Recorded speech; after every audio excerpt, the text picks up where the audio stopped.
Bonjour et bienvenue aux tendances des prix pour le mois de mars. On va commencer par les facteurs haussiers. D'abord, bien entendu, l'invasion de l'Ukraine par la Russie. Or, ces deux pays combinés représentent le quart de l'offre mondiale de blé.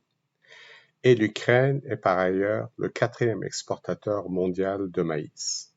Or, on s'entend, l'Ukraine ne peut plus exporter quoi que ce soit.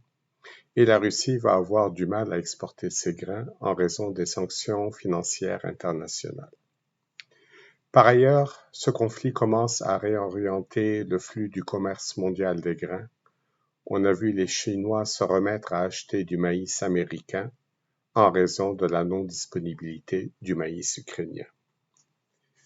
Par ailleurs, la demande chinoise de soya a récemment rebondi en raison de plusieurs facteurs, des problèmes logistiques au Brésil, la hausse des prix brésiliens, mais aussi peut-être le fait que les Chinois anticipent des hausses ultérieures de prix.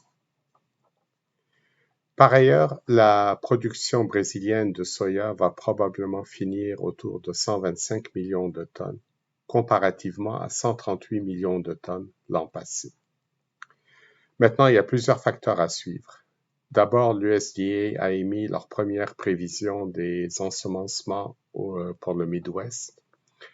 On parle donc de 92 millions d'acres de maïs, en baisse d'1,4 million d'acres, 88 millions d'acres de soya, en hausse de 800 000 acres, et 48 millions d'acres de blé, en hausse de 1,3 million d'acres. Pour ce qui est des fertilisants, comme vous le savez, j'en suis sûr, il y a une très forte hausse du prix des engrais depuis 2021 et cette hausse est maintenant accélérée avec le conflit en Ukraine puisque la Russie et la Biélorussie sont de grands exportateurs d'azote, de potasse et de phosphore. Au Brésil, le maïs safrina est semé tôt dans de bonnes conditions. Mais évidemment, tout va dépendre des conditions météo et de la pluie au cours des 2 prochains mois.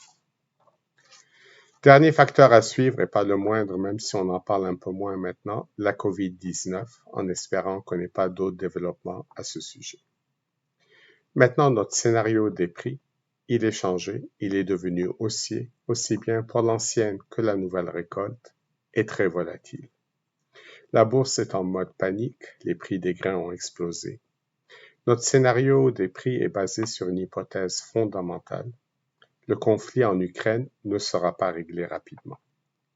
Ce qui veut dire que, en ce qui concerne le maïs, l'Ukraine ne pourra pas exporter environ 20 millions de tonnes de l'ancienne récolte qu'il leur restait à expédier et 30 millions de tonnes de la nouvelle récolte.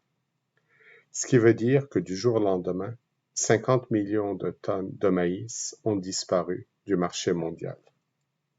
On pourrait faire le même commentaire pour le blé et l'Ukraine, d'autant plus qu'une partie du blé ukrainien qui est exporté est destiné à l'alimentation animale et qui devra être remplacé par d'autres grains. Mais évidemment, le maïs, lui, va manquer et ne pourra pas se substituer au blé.